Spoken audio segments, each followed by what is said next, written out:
Israel पर Lebanon के Hezbollah लड़ाके ताबड़तोड़ रॉकेट की बौछार कर रहे हैं। उत्तरी इजराइल में हो रहे हमले में हिजबुल्लाह फाइटर ड्रोन का भी जमकर इस्तेमाल कर रहा है। हिजबुल्लाह के हमले के बीच हमास ने इजरायली बंधकों के सिर में गोली मारने का ऑर्डर दिया है।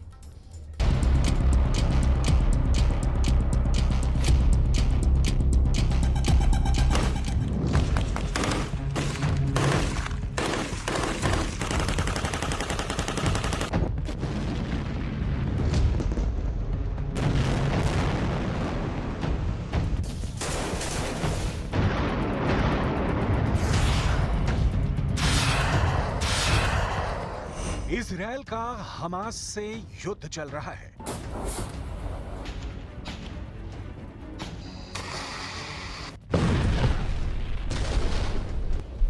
हिजबुल्लाह लड़ाकों से इजराइल की जंग जारी है।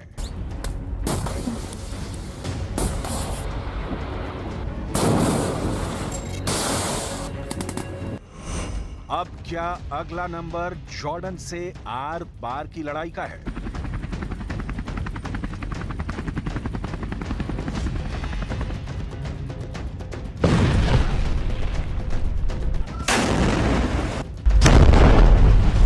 जितना बारूद गाजा और रफा को खंडहर बना चुका है, उससे कहीं ज्यादा विस्फोटक जंग के आसार बन रहे हैं। हमास और हिजबुल्लाह से बड़ी सैन्य शक्ति अब इजराइल के खिलाफ भड़क गई है। ये देश है जॉर्डन, जिसने इजराइल को सीधे वार्निंग दी है। वार्निंग ये कि इजराइल पवित्र अल अक्सा परिसर में घुसपैठ पर रोक लगाए। जॉर्डन अल अक्सा परिसर में इजरायलियों को बसाने की कवायद को भड़काऊ और इसकी पवित्रता का उल्लंघन बताया है। अल अक्सा का विवाद ही फिलिस्तीन और इजराइल की दुश्मनी की वजहों में से एक है। वहीं गाजा युद्ध में हमास ने खौफनाक ऐलान कर इजराइल के होश उड़ा दिए हैं। हमास ने जिन इजरायली बंधकों को अपनी कैद में रखा है, अब उनकी मौत किसी भी वक्त आ सकती है।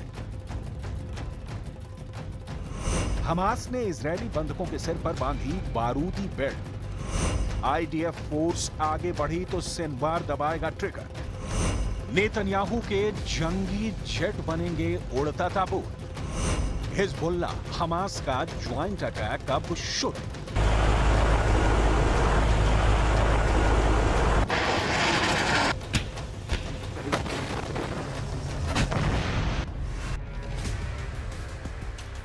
हमास युद्ध सबसे विस्फोटक दौर में पहुंच चुका है। जहां हमले की लिमिट क्रॉस हो चुकी है, वहां विध्वंसक हथियारों की मार अंधाधुंध हो रही है, जिसके बाद बारूदी बैटल में हमास को फुल बैकअप भी मिलने लगा है। ये बैकअप दे रहे हैं लेबनान के हिजबुल्लाह लड़ाके, जिन्होंने इजराइल पर एक दो नहीं 250 से ज्यादा रॉकेटों की बौछार कर धुआं करने की कोशिश की है। हिजबुल्लाह लड़ाके अपने टॉप कमांडर की मौत का इंतकाम लेने के लिए इजराइल से आर पार के युद्ध के मूड में हैं।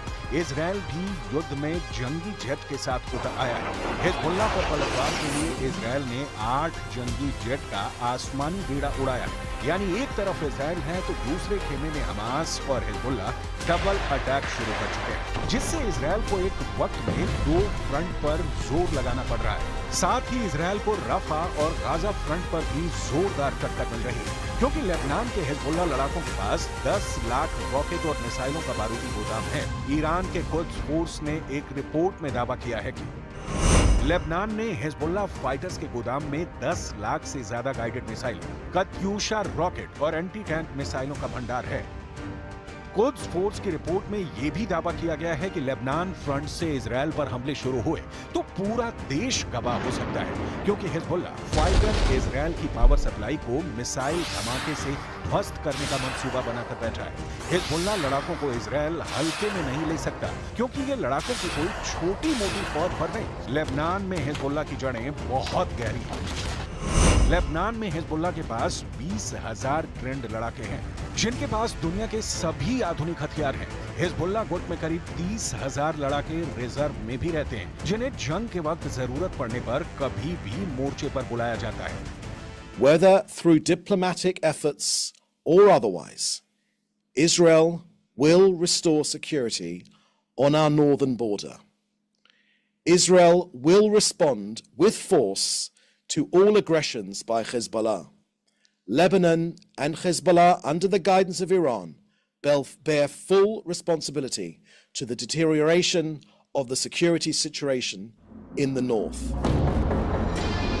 हिजबुल्ला लड़ाके हमास के आत्मघाती हमलावरों जितने ही क्रूर और आक्रामक हमले के लिए कुख्यात हैं, इनके जिस टॉप कमांडर को मिसाइल स्ट्राइक में ढेर किया है, उसकी मौत का बदला लेने के लिए हिजबुल्ला किसी भी हद तक जा सकता है। बुधवार को इजरायली सेना ने साफ किया कि उनकी स्ट्राइक में हिजबुल्ला का टॉप कमांडर अब्दुल्ला तालेब मारा गया है। अब्दुल्ला तालेब को इजरायल ने दक्षिण पूर्वी लेबनान में उसके ठिकाने पर मिसाइल हमले में ढेर किया है। अब्दुल्ला तालेब को हज अबू तालेब के भी नाम से जाना जाता है। अब्दुल्ला तालेब हिजबुल्ला की लितानी नदी डिवीजन का कमांडर था। इजरायली सैन्य बल ने अब्दुल्ला के साथ 3 और कमांडरों के मारे जाने की पुष्टि की है।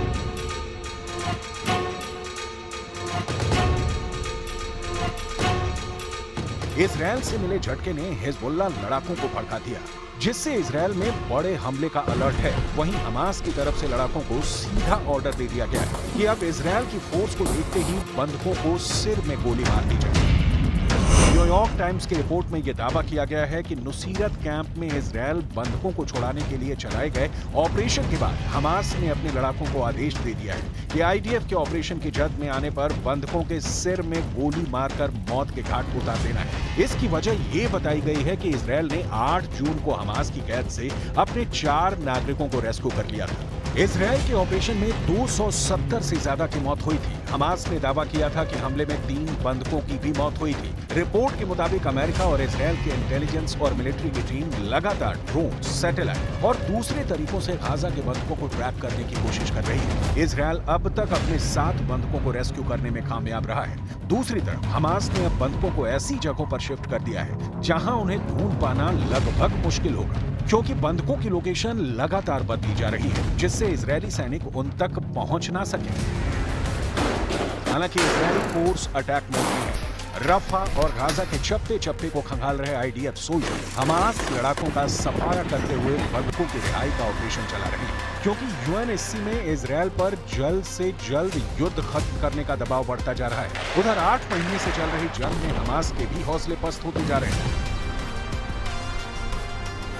हमास ने अमेरिका समर्थित युद्ध विराम प्लान मानने की हामी भर दी है। हमास इजरायल के साथ परमानेंट गाजा सीज फायर की भी गुहार लगा रहा है।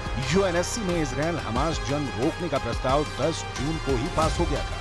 अमेरिका के पेश किए गए प्रस्ताव पर हुई वोटिंग में 15 में से 14 देशों ने पक्ष में वोट डाला, जबकि वीटो पावर रखने वाले रूस ने प्रस्ताव से दूरी बनाई। अमेरिका के सीज फायर प्रपोजल में 3 फेज में जंग खत्म करने की बात कही गई है, जिसमें पहले फेज में 6 हफ्ते का सीज फायर होगा। इस दौरान हमास के कैद में मौजूद कुछ इजरायली बंधक और इजरायल की जेल में बंद फिलिस्तीनियों की रिहाई की बात कही गई है। इसके बाद दूसरे फेज में जंग को पूरी तरह से रोककर बाकी बंधकों को रिहा कर दिया जाएगा। आखिरी फेज में गाजा पट्टी को फिर से बसाने का जिक्र है।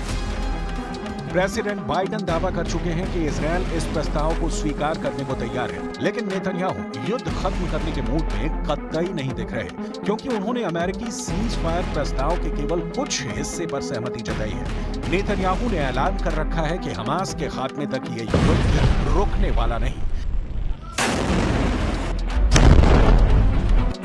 अमेरिकी विदेश मंत्री एंटनी ब्लिंकन ने भी गाजा युद्ध के और विनाशकारी होने की भविष्यवाणी कर दी है। ब्लिंकन ने दावा किया कि हमास ने युद्ध विराम की शर्तों में बदलाव किया है, जिसमें कुछ शर्तें मानना मुश्किल यानी जंग जारी रहेगी और जोरदार भी होगी।